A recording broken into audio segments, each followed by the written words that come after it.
Howdy. Almost too nice of a night to be in here. Yeah, it's a little chilly out. I know, but there's sunshine. Yeah, that is true.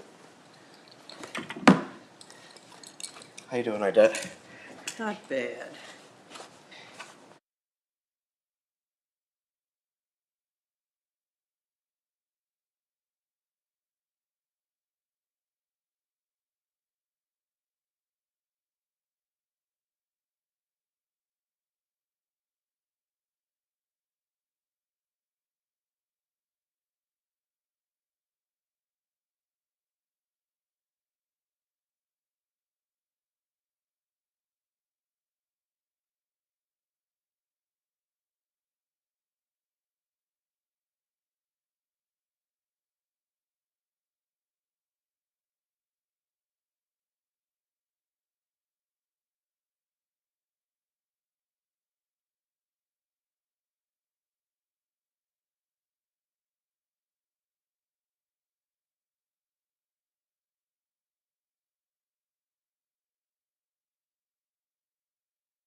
Call to order the, what are we at, May 8th? May 11th, wow, a couple days late. May 11th meeting of the Conestoga Valley Board of School Directors, and greeting to anyone watching online. Would you please join me in the pledge to our flag? I pledge Allegiance to the flag of the United States of America and to the republic for which it stands, one nation, under God, indivisible, with liberty and justice for all.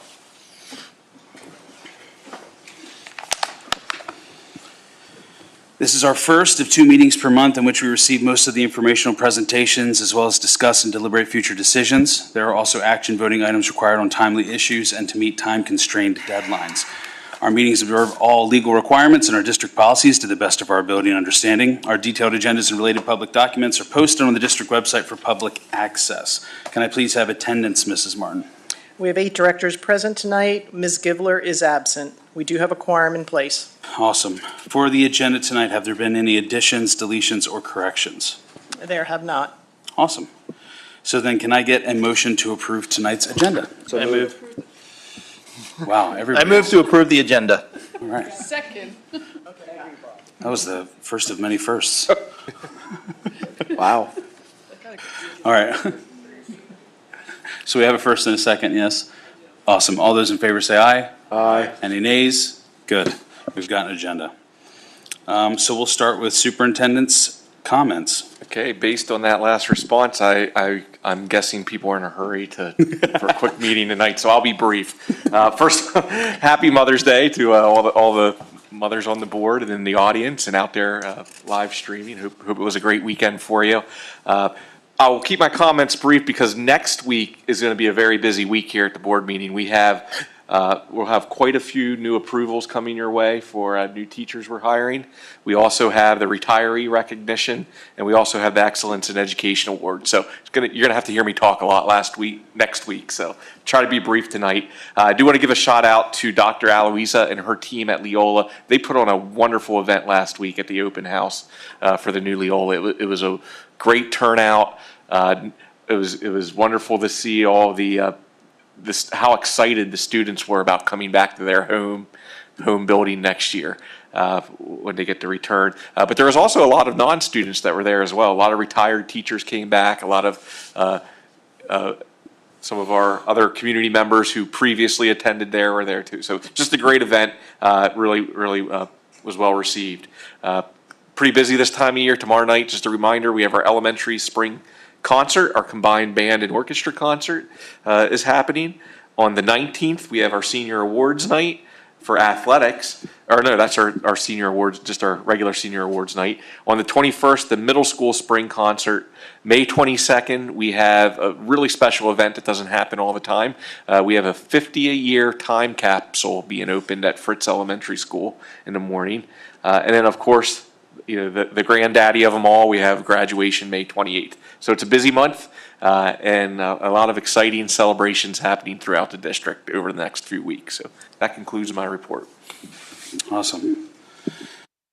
So then we have board comments. Any board comments on district activities? I have a bunch. I was going to say, I attended All Pro Dad's breakfast last week here at Smoketown, and that's a program.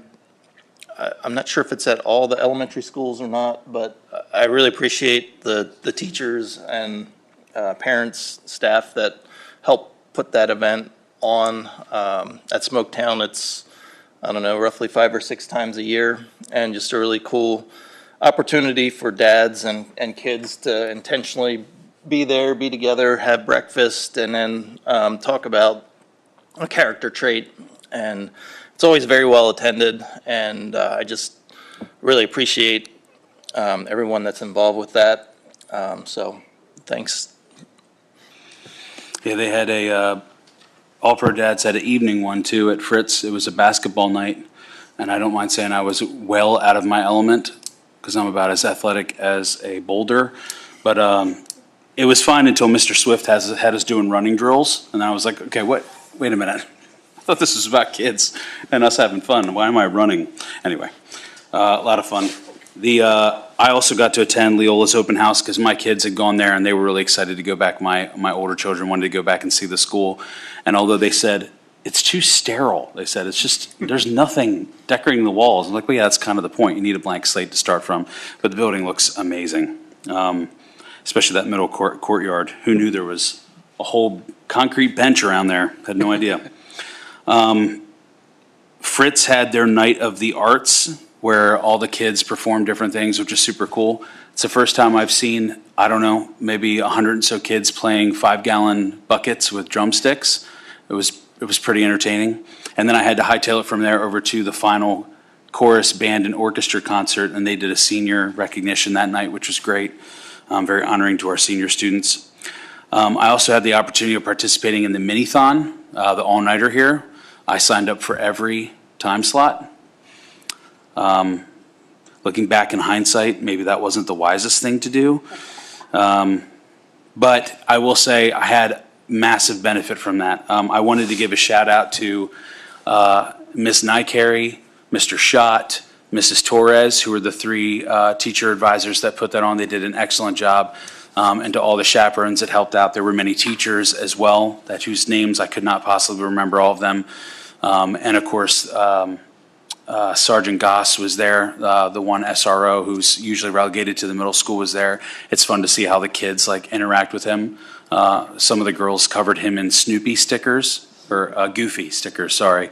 And he took it in stride, even with a walkie-talkie, which was not our property, but the police department's covered in a Goofy sticker. Got to have some really great conversations with some of the students. It was just a really cool night. So I definitely recommend, maybe not all night, but next year when they hold the mini-thon, sign up for a time slot or 2. And if you get a chance to chat with some of the students, just such an awesome time. And that's it for me. Anybody else?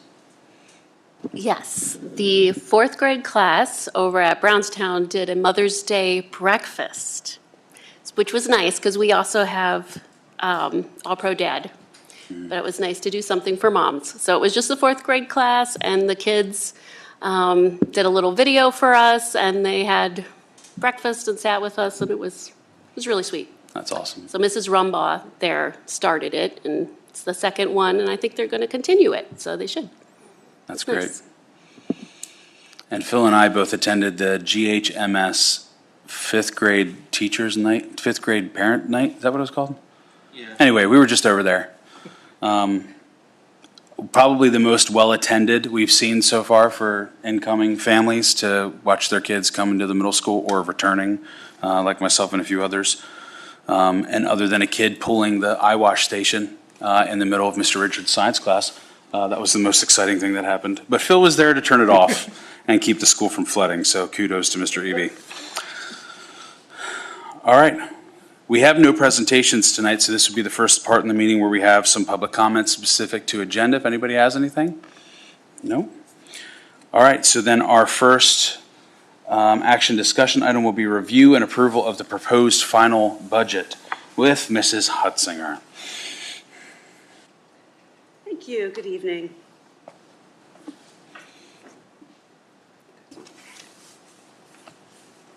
Okay, so time is flying pretty quickly as it relates to the budget. Anyway, what I'd like to kind of just do a brief little recap for you is the timing of the budget process. So if you recall, we opted out of the Act 1 accelerated budget process because we cannot request a millage rate higher than the index since we're receiving ready-to-learn adequacy funding. So we're not in the accelerated budget process. But what we still must do is to have a preliminary adopt a proposed final budget tonight. It has to be adopted 30 days prior to June 15th, which is when the annual or the final budget is adopted.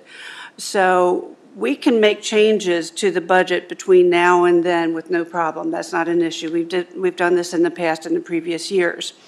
What I do want to preface this presentation is we know we still have a lot of work to do. We did from last month to this month. I told you we were going to be working on this. We did reduce the numbers. We're having meetings. a lot of brainstorming. We have some other upcoming budget meetings. So we are going to be addressing how we can better balance the budget. So as Dr. Hartman said, we're going to get there. And I'm determined we're going to get there too. So some of the items that I showed you last month was a reduction of the capital expenditures by about $3.1 million. Those were the chillers and the high school chillers and the high school roof, which we're going to be taking out of the construction fund, since when we do renovations on the high school, that they would have been replaced anyway. And then the real gym floor replacement, we're going to be taking out of the capital reserve fund. We originally had the real gym floor replacement scheduled to have already occurred, but when Ken Johnson met with the flooring vendor, we have to have air conditioning in that real gym before they can provide a warranty. So we already got the air conditioning done, so now we can roll with the floor. Yeah. Out of the general fund. So the $3.1 million Ken budgeted in the general fund maintenance budget. We're going to reduce that, take that cost out of the general fund, and then it goes into the construction fund. That truly goes to Yes, yes. Sure, no problem. All right, so to highlight some of the changes that we made since last month, we started off originally on April 20th showing you a $96 million revenue. I know it's a little small, sorry. And then the 3.5% millage rate increase would provide us with just under $2 million of additional revenue. I was hesitant last month to give some numbers on some of the real estate assessment growth. I was able to gather some more information. We think we can conservatively or pretty realistically add about $550,000 more in real estate taxes. That is based on some of the growth that we don't know. I do not have an assessed value on them. I'm going off of what the construction costs are and then an estimated time when those properties will be onto the assessment rolls. We have some other smaller revenue items that I believe that we can increase in our budget. We start off a little conservatively. Interest income, the rates have not dropped as expected, so we can increase that. There's still some more potential income that we can add to the budget. I just want to get a little bit further through, and we're kind of in a rough spot right now with some of the inflationary factors with food costs rising and also fuel costs rising. The Federal Reserve tends not to reduce interest rates during a time of inflation. They want to increase them. So I'm not seeing any movement there quite yet. So maybe in the next couple of weeks, I can get some more information and maybe we can maintain the interest rate levels for the budget for 26, 27. And then we have some proposed increase in the pre-K counts grant allocation. So that will certainly be helpful. And also realty transfer tax projections, I think that we're going to be able to increase those numbers as well. And then what I'm showing here with an $90,000 decrease in revenue was an adjustment that I had originally based on governor's proposed state budget for some of the subsidies there. As far as expenditures go, tuition reimbursement, we had in the most recent collective bargaining unit agreement, we had incentivized the teachers to take additional professional development courses, and meeting certain qualifications, they could be reimbursed for their tuition to certain limits. We did see a lot of the teachers take advantage of that opportunity, but I believe that we're starting to level off on some of that tuition reimbursement costs. So I pulled that number down slightly. Special education tuition, you might be wondering why I'm talking about increasing special education costs, yet I have a decrease of $150,000. That is because there was a student with very high needs that was in a placement, and that student either left the program or moved, I believe he moved out of the district, so we are no longer responsible for that cost, so we can pull that number out. We have a couple other expenditures that we're adjusting, some software, professional development. We are increasing some other costs. Transfer to athletic fund for about $20,000.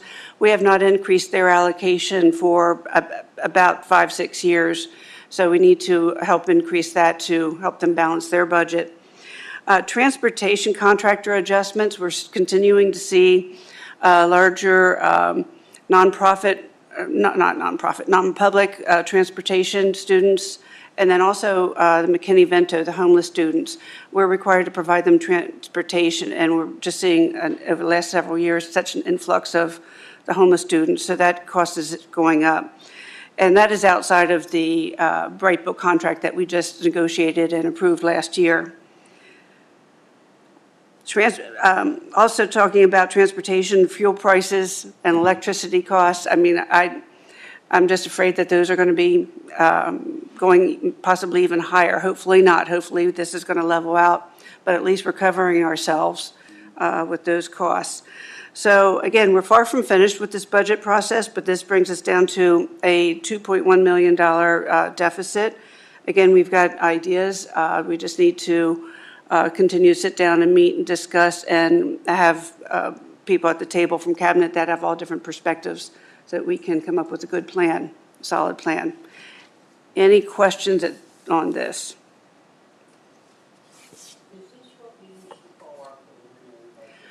So basically, yes. That's okay. It can't. It's more confusing than you can imagine in the details. So with the preliminary budget, when we were opting into the accelerated budget process, in the event that we wanted to apply for an exception and increase our millage rate above the Act 1 index, we were on a very strict accelerated plan where we actually had to have a preliminary budget approved in February, even before governor's budget presentation. So now, and then we would kind of back off for a little bit and then jump into this budget process, this timeline in May. So that part's been lost. That's gone, yes. We don't have to do that. It was a good exercise. It was a lot of work when you only had a few months' data under your belt. So again, with as the law stands now, as long as we're receiving the Ready to Learn adequacy supplements, we can't apply for exceptions. So no point in going into the accelerated process. I know it's short, doesn't short order, but one good thing about that was we discussed action. And we haven't discussed that at all. Okay. Yeah, we brought it up last month on the 20th of April when I mean, I can run you scenarios if you'd like, but I think we're in a difficult situation with having a deficit this large. And I agree, I don't like to increase the real estate taxes because I don't want to say I don't like to.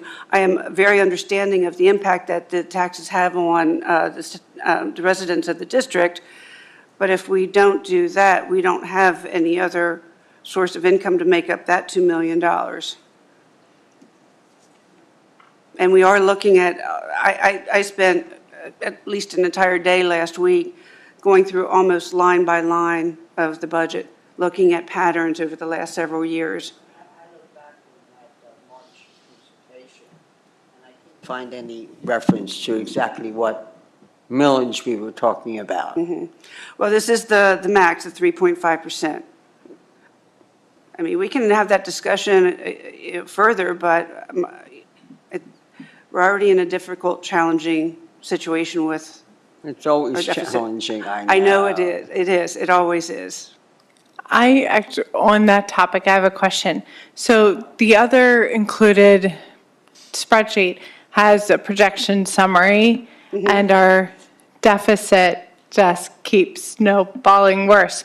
Is that the projections? Did you do the max millage rate that they've already for each one of them? Yeah, they projected that out for about another 4 years. I think Okay. it's going to, this year's 3.5, next year I think is 3.4, 3.2. I had it on last month's presentation. I knew that there was a drop, a serious, like, went from, Yeah, big drop in. yeah. It's when you project out, it's, Yeah, telling. $9.7 million is huge. Yes, it is. And I know we're looking at cuts and more, because I don't want to be in the news for other local school districts having the same Correct. problem, because we were too conservative in the past couple of years. And I know as a board member, I should have pushed harder for a higher millage rate, because you showed us projections, and it just kind of fell on deaf ears to some members, and we really should have pushed harder And now we reap what we sow, and we have to deal with this. So I'm looking at that, we're around 2, and then it jumps to 7. Is that just the millage rate drops, or our expenses suddenly go up? Because I know contracts are ending, or that's just the math, and that's where it is That's right just the now? math right now. That's just the math, because the other factor that really is not completely included in those projections is some of the assessment growth. I have no idea how much that data center is going to be assessed at. I do not know when that's coming on the rolls either, so that's not included in these projections, because I heard that might be another 2 years. I don't know. I don't know what all is involved. The building is going up quickly. Yeah, my concern with the electricity bill is that data center. Yeah. So I wish as a community member, I knew that was going in. Yeah. Instead of, oh, it's here, it's already Yeah. being built. Like, hello, where's the warning? So, yeah, I know you have quite the task, seeing how this snowball just blows up in 27, 28. Yes, yes. And again, we are making plans on what cost savings measures we can take. You know, we've done a lot over the last several years too, with special education, bringing programs back in-house. We look at those when we have the opportunity. We look at, another big area that I want to really hone in on too is some of the tuitions, you know, some of the placements. There's not a lot we can do with some of those because we can't provide those services. But we're finding that it's even harder to find openings for some of these students, and the cost to provide those services has been certainly increasing as well. So we're trying to look at different models. Okay. And I'm assuming we are at the max millage rate for the first, as long as it's projected out, we're at the max. Okay. Yes, yes, yes.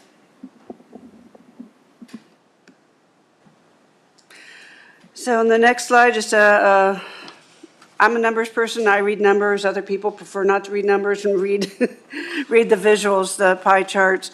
But you can see that, you know, we really rely heavily on our real estate tax, our local revenues. And we are fortunate in that Conestoga Valley has a very strong retail industry, a strong corporate industry too, that is helping to generate some of these revenues. I do have a chart in here that lists all the school districts' different millage rate.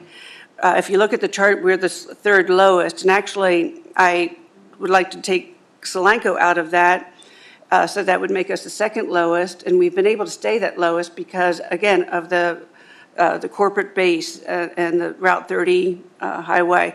Solanco has an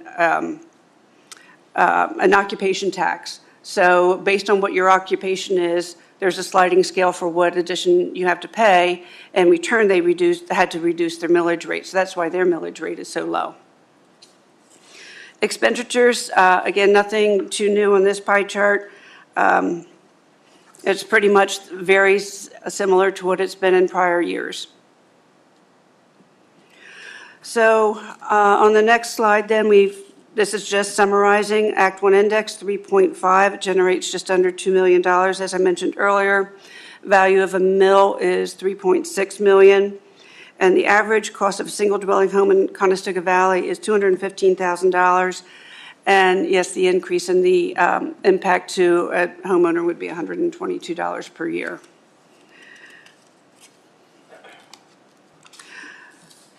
And I always, there's the millage rate. And then the very last slide, I keep putting this in here just to keep this in everybody's forefront. I've said it before, our district is looking fantastic. The buildings, Leola is an excellent example, looking fantastic, but we've borrowed from it, and we're averaging about $8.5 million annually in debt service costs. So we just want to keep that in mind. Now, in a couple years, if we get to begin looking at any other renovations, the next building probably would be the high school. I mean, nothing else really is left other than the annex and service building, but if we look at the high school, when Scott Kramer was here, he's from Raymond James, when he was here in January, he said the way that they've kind of set up some of these bonds is that we could refinance them and roll them into a high school, but that in some ways would be extending some of the terms of the debts and the bonds, and also the, paying out the interest over a longer period of time. If we get to a point that we would be having surpluses, we would definitely want to look at transferring some of those surpluses into the construction fund and using those surpluses then instead of, to slow down the need for issuing another bond. Any questions on the general fund? Okay.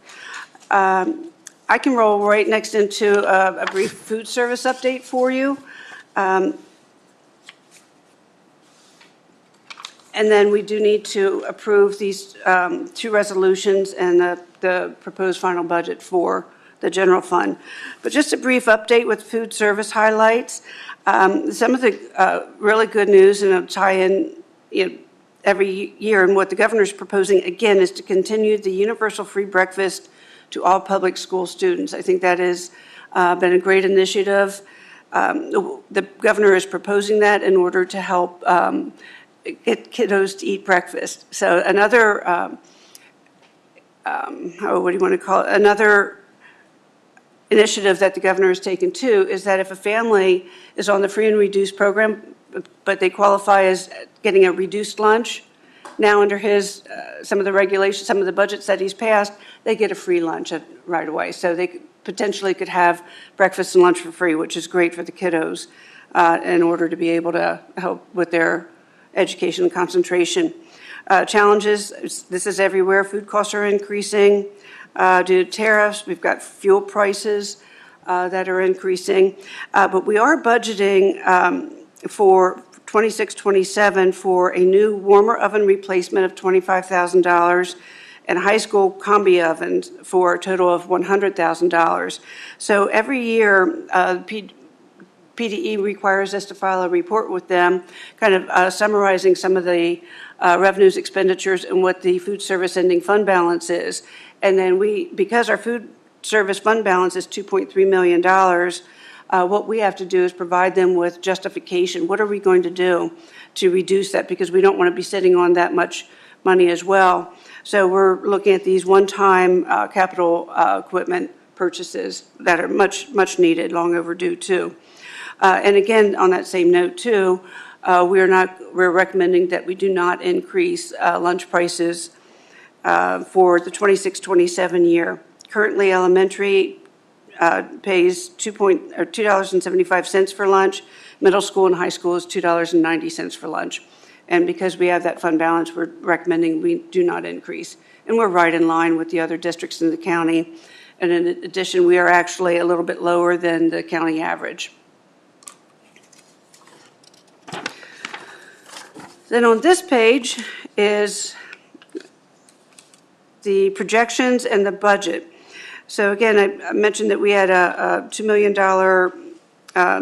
fund balance when we ended the 24-25 year. And looking at our projections, we'll be bringing in some lunch revenue for those of students who pay of $647,000, operating expenses of 2.8, leaving us with an operating loss of $2.1 million. But we do receive the federal and state subsidy for the participation on the National School Lunch and Breakfast Program, and that brings in $2.2 million. So we're looking, if these projections hold, at having an $80,000 profit at the end of 25-26. And then with our budget, it's very, very similar to what our projections are for the current year. But because of the capital items that we're budgeting, that'll put us into an operating loss, or a loss of $145,000, but we still have a $2.1 million fund balance at the end of the year. Any questions on food service? I assume because so much of that is federal money, there's no way we can lower that fund balance. I mean, right now we're looking at what, 10 times the deficit? Right. So I just had thought of $2 million just sitting there. So we used to really struggle every year, and actually we were going into a loss at times, almost at a deficit fund balance. And then with COVID, we received a significant amount of additional subsidies. I don't know how much longer that is going to remain the same or increase. Maybe at some point they start reducing those subsidy rates. But what it can do for us is keep those lunch prices at the same level, not increase them. And then also use some of that subsidy for capital items. Thank you. Thank you. The operating loss, is part of that the lunches that are not being paid for? Yes, yes. And are we making any progress? So I can tell you what we've done in the past year. We went on to a full court bench press with communication back in July, August, September. With the help of Brooke Bray, too. Brooke Bray is the administrative assistant for food service. She and Teresa Drager, the director, worked on the communication, really artsied it up. It looks really wonderful. We put it in English, Spanish, printed out copies. We have it here in the entryway into the district office because that's where people come to register their students. Our student registrar is providing that information out to the families when they register. If they need assistance completing the application, Teresa Drager and her staff will definitely assist. We reached out to Seeds, provided them with the information. They're pushing it out to a lot of the families as well that they meet with. We've sent out notifications through Parent Link, Katie? Okay, through Parent Link back in the fall too, so that we have a constant reminder.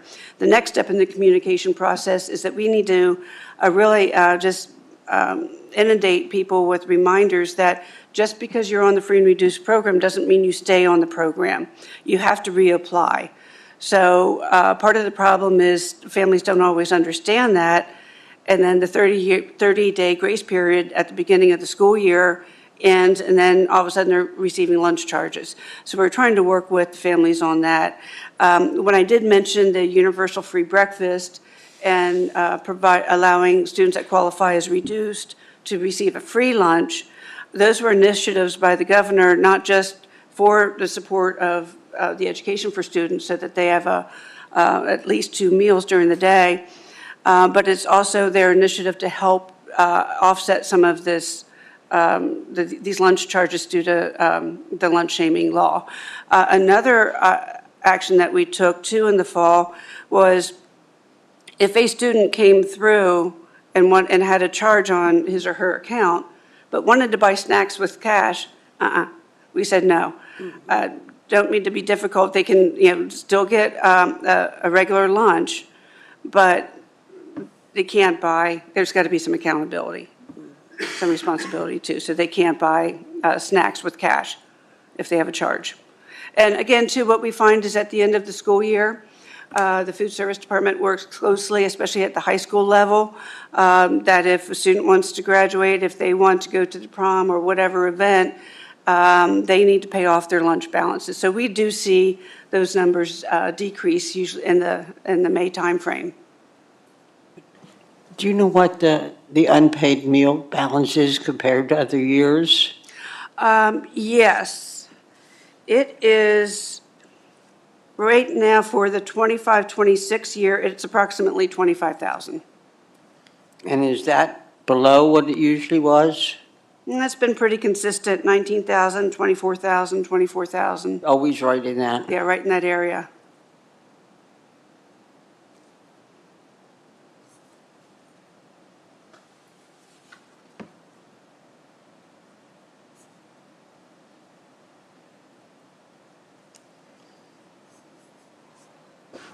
Any other questions on that? The food side? All right. Okay, so I do need you to approve for me this evening the resolution authorizing proposed final budget display and advertising. This is a standard resolution. The final budget notice, which We also advertise and state that we will be approving the final budget on, and this is for general fund, on June 15th, and then also approval of the proposed final budget on the Pennsylvania Form PDE 2028. So you want the resolution first? Please, yes. Okay. So if you look at your screens, I need a motion to approve resolution authorizing proposed final budget display and advertising. I'm not making a motion. Okay. I'm not making a motion because I'm not going to vote for this. I'm not happy with suddenly finding out that we're talking about the maximum tax increase. I've been through some really hard budgets to where they usually give us a list of this is what we're going to have to cut. And without our having a chance for any sort of due deliberation as a board, if we're happy with starting there, I can't support it. We did, at the April 20th meeting, provide a summary of where we were with our budget, and there was a line item that did say, real estate tax increase at the 3.5% limit, and adding in the $1.8 million. So that was provided. We did have a brief discussion about that. Yeah.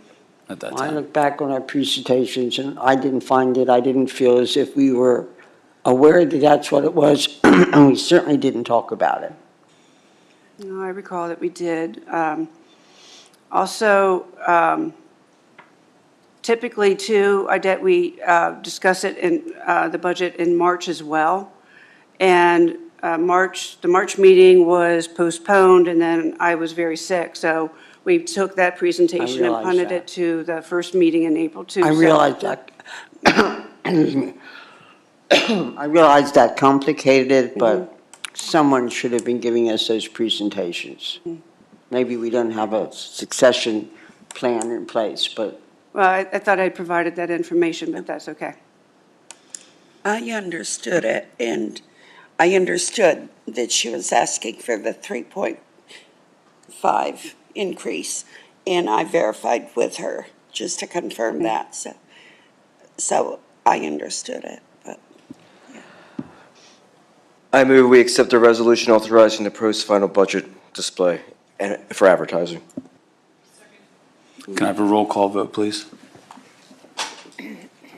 Mr. Eby, Aye.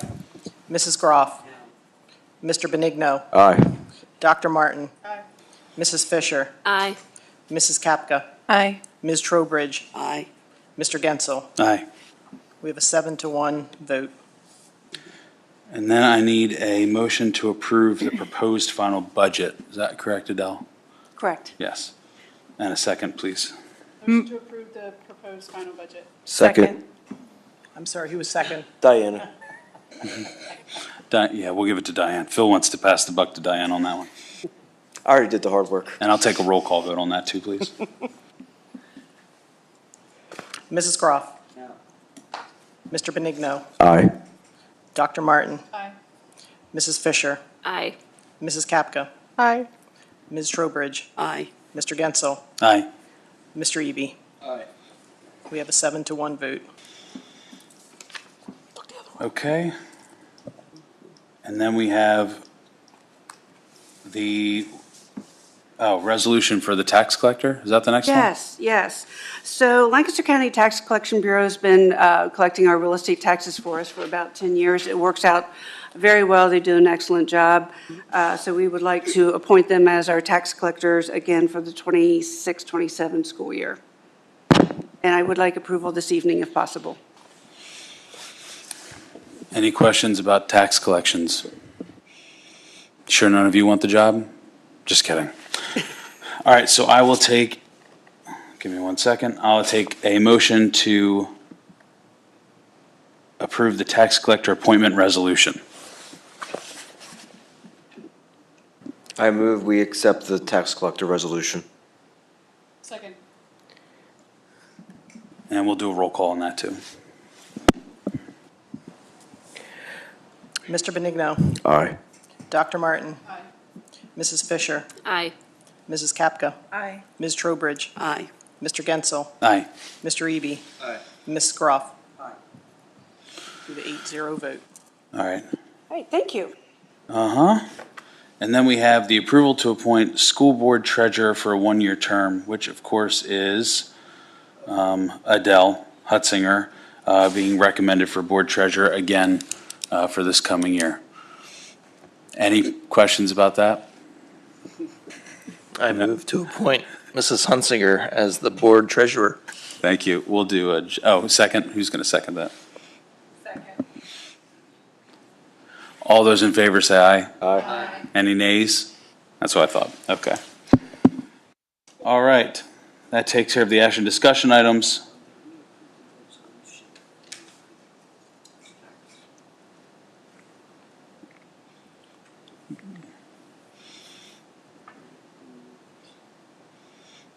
The resolution. Tax collector appointment resolution is what we approved.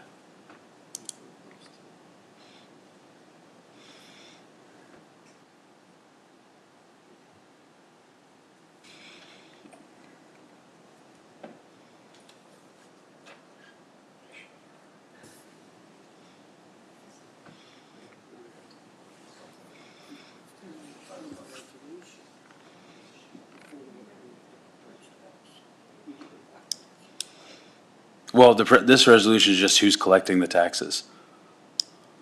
Resolution to display it, but we hadn't approved what we were going to display yet. Well, that was for final budget. That didn't have to do with the tax. So we approved the resolution authorizing proposed final budget display and advertising. Then we approved the proposed final budget. Then we approved the resolution for who's going to be collecting the taxes. So 2 budget items and then a tax collection item. The tax collection was separate. Usually we have to approve the proposed tax before we can approve the resolution. For who collects it? Are you talking about for who collects it or for the budget? No. For displaying. Displaying the proposed tax. This is just for, We did that resolution before we approved. this resolution is just for the services of collecting a tax. No matter I don't- what the millage rate would be, it's just for the services. No. Right. Back to the budget. Right, we're talking, everything we're talking about now is under item A. Resolution to post the proposed budget. And we did that before we approved the proposed budget.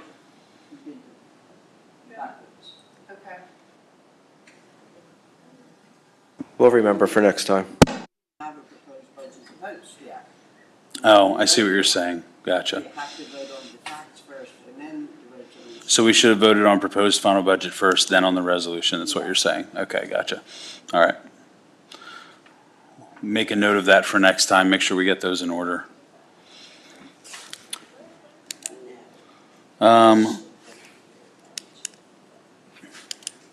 So where did we leave off? Oh, that's it. We've already approved everything. Okay, cool. So the tentative agenda for Monday, May 18th is attached. You can look over that. You have already been warned by Dr. Hartman that this meeting is going to go till 1 a.m., so please wear your pajamas. Just kidding. Hopefully that's not the case. Go ahead. Can we have the meeting at Funk's then next week? I don't think we have the approval for that with the deficit in our budget, unless you're willing to pay for that, Mr. Benigno. So anyway, take a look at that. This is the second part of the meeting where we can have some public comment for anything in general. Okay? Are there any board initiatives and announcements? Dr. Hartman did get a list of all the things that are coming up. The last half of May is going to be very busy leading up to graduation, then eventually to the last day of school. And as myself having a senior that's about to graduate, my May is very, very busy. So keep that in mind and attend what you can. As always, we want to improve a board attendance. If you can attend things, please do. Graduation's at 7 o'clock, right? At Calvary, right? Yeah, 7 o'clock at Calvary. On 28th. Yep. I have one real quick announcement for the board itself. When I put together the new board profile, I always include our contacts. And I tended to forget that they change, and they're the only ones that have it. and they've changed twice so far this year. So if you want it printed out, I have some with me. If not, I'll be glad to, to send it to anyone electronically. Most of the changes, except for the new board members, are with the tech department. They've changed their extensions. And if you don't know what they are, you will spend forever trying to get through to the right place. So if you want those new ones, I have them. I have some with me. Thank you. Awesome. Thank you, Idette.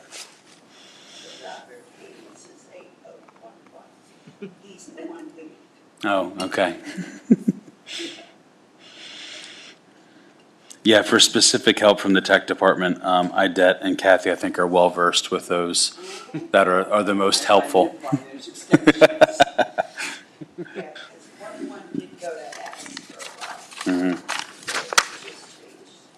And I'm sure Adam's in a position where he's going to be delegating as much of that as possible. All right, so without any other board initiatives announcements, this is a little long-winded, but I need a motion to move to executive session for staffing proposals and contracts, as well as a legal matter pertaining to stormwater management fees. So moved. Second. All those in favor say aye. Aye. Any nays? All right, we're good. Pretty exciting topics for executive session. Yeah. Thank you, everybody.